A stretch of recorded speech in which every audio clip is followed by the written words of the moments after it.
his great performance. He's starting to look like one of the best bantamweights of all time, if not the best. When you look at a performance like that, what do you think it takes to beat a guy like Merab at this point? Yeah, I agree. We've been talking about that. We don't know. And Jon O'Malley came in 100% healthy, ready, mentally, physically, in every way you could be ready for this fight.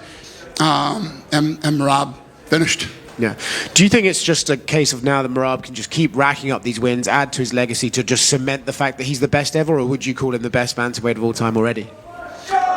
Yeah, listen, he's definitely he's there, and he will keep racking them up, I'm sure. The Umar rematch is interesting, you know, and it makes your legacy even better when you ran through everybody twice. So we'll see. That could happen before the Corey Sandhagen fight?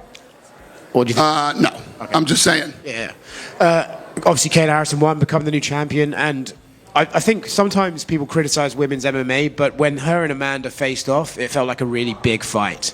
Do you agree with how big that fight is, and do you think it's as big as it used to be when you originally wanted to make it back in the day? I do, because I think, you know, now that she's come in the UFC and she's actually won the belt and fought her way up, and, you know, Amanda, people respect what Amanda did here, so I agree with you. It felt big. It was a badass day, and it was all organic. None of that was fake. We had no intentions of her going up into the octagon. I actually had to tell the guys to let her up. They weren't even letting her in.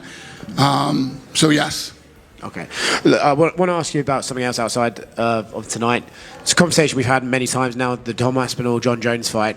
It's a bit different now, right? Because Jon's been tweeting a lot about the fact that he's told you his plans, he's ready to vacate the belt, and all the rest of it. He said he's ready to vacate the belt? He said he doesn't care if you strip him, he would vacate it. Fucking crazy. Yeah, I've been busy. I haven't been keeping up with the gossip. He comes back. He's either back today or came back yesterday or whenever he's in Thailand. So he's home. We'll be home tonight. And Tuesday, we'll figure this out. If he doesn't fight, because he also called out Francis Ngannou. He said he'd rather fight Francis, which I assume... Who did? Jon. Yeah. Okay. Not that interested in that then. But if he doesn't fight Tom Aspinall and he does walk away, do you think he's ducked him? Would you? Tom Aspinall's the guy. He's the guy. I don't know. Yeah, we'll have to see how this plays. Listen, if the guy wants to retire and doesn't want to fight, nothing you do. I didn't want Habib to retire. I thought DC should have stayed in it longer. So it's none of my business. I'll do what I can to make the fight if we can. If he's talking that crazy shit, I didn't realize that. Yeah, and last one on this. I remember the time when GSP announced he was walking away after the Johnny Hendricks fight, and you said he owes it to the belt and the company to at least defend it against the guy that rightfully should fight for it. Do you think that's kind of the same here with Jon? Yeah, but Jon's been Jon since he walked in the door here. And yeah, I was younger then. Yeah. Really, shit doesn't go the way you would like it to go all the time. And with Merab, is he just like a promoter's dream? Because he's a character. He does have exciting fights. He said he wants to defend the belt 2 more times this year, which is 4 title fights in 1 year. Is he just a promoter's dream? Yeah, I love that. And he looks better every time he fights too. He looked really good tonight. He's. A similar question about Joshua Van. He's 23. He's like 2-0, 3-0 this year. He wants to fight 5-6 times this year. He's already saying he wants to fight in San Antonio and Noche UFC. So the broadcast seems to think he's a budding star at flyweight. Anybody who talks like that and says, I want to fight as many times this year, it's just the greatest thing you can do for yourself. If you're really built that way, when you look at the old-time fighters in boxing, some of those guys used to fight every weekend. So yes, when that is your mentality, I agree with the guys. And if you can win, look at Hamzat when we were in Fight Island. He's like, I want to fight again next weekend. Yeah. I said, okay, love it. Same for Kevin Holland. He won, and he says he wants the worst welterweight in the division, and says he wants to fight Colby Covington. It's a fun fight. Yeah. Dana here. To go back to Merab and his desire to have 4 title defenses this year, that's never happened before. The most was 3, and a few fighters have done that. Would you be willing to accommodate that schedule for him if he wants to do I never say no to guys that want to fight too much. Yeah. There's no such thing.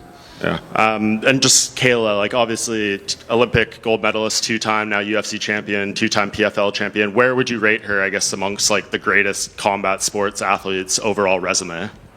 Well, I mean, she just won tonight. I mean, let's let her defend a couple times, and and obviously she's going to fight the GOAT. So see how that plays out. But yeah, I mean, what she's accomplished as an athlete, period, is awesome. She was in here talking about how hard the weight cuts on her, and like it was really scary Thursday night. I talked to Ali a few days ago. He's like, I'd love to see her fight Amanda first at 45, and then maybe a rematch at 35. Would you ever entertain doing that fight first at 45? I don't know. Well, we haven't got into that yet. You know, tonight just sort of happened. You don't know who's going to win. You know, Juliana's a little maniac, so who knows how that fight was going to go. But now that we know, and we know that Amanda really does want to fight her, we'll start figuring out all the details. Yeah, and to go back to the thing on Jon Jones, did you see the petition online from the fans? Yeah. What did you just make of that? Every human on earth was DMing it to me, and yeah, I saw it. I mean, I know you say you always listen to the fans and give the fans what they want. I'm just curious what you make of that. How many fans are there worldwide now? Like, what's the number? It's like 400 million or something like that. Yeah, 130,000 people want to see him stripped. Sure. Yeah. Not enough. No, I'm not saying that. It's kind of fucking silly. Sure. Did you sign the petition?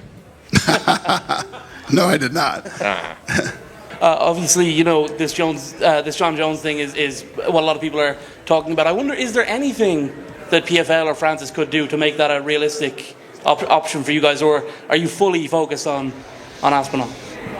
Yeah, it's Aspinall's fight. I mean, we've been talking to this kid forever about it, and it's his fight. Listen, you can't make people fight. If Jon doesn't want to fight, can't make him fight. We can try to make him fight. We can throw things at him that inspire him to want to fight, but we'll figure it out. Dana, up front to your left. Down here. Yep.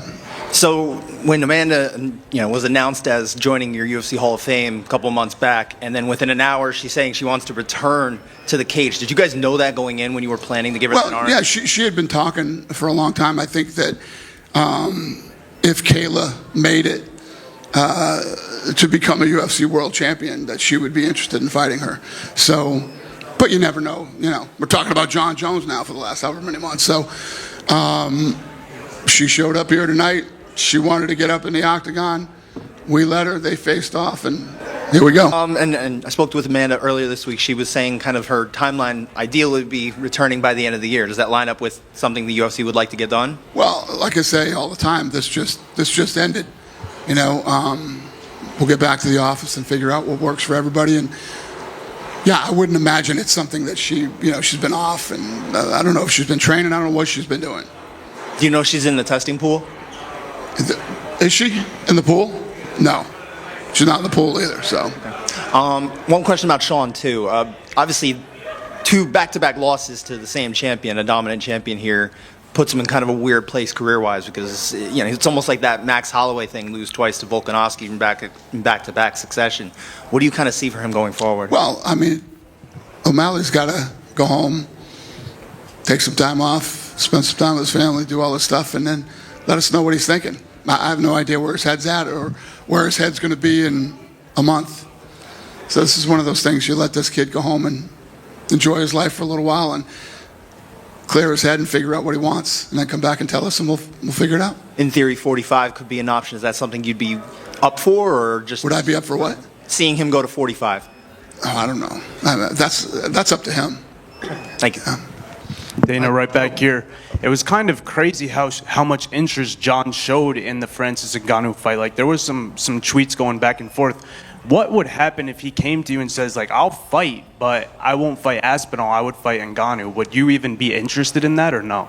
I don't have Ngannou on her contract, and Aspinall's the guy. Right.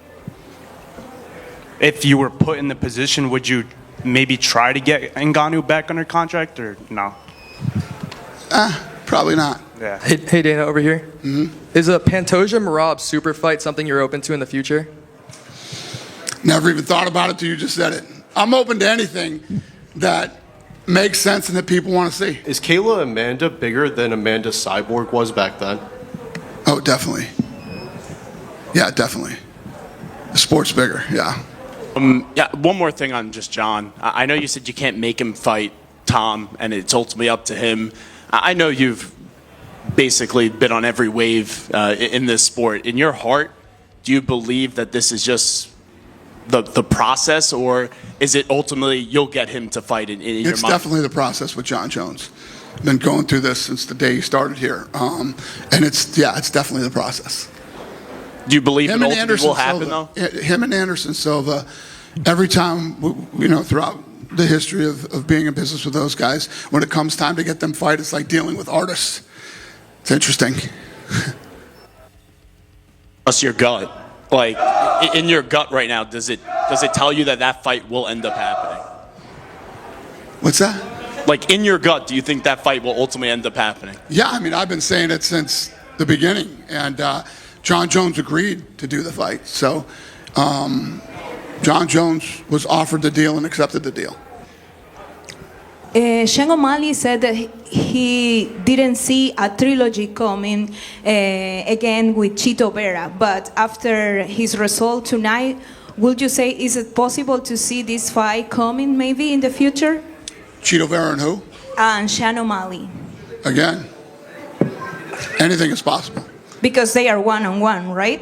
It could Yes, be. ma'am. Anything is possible. Thank you so much. Thank you.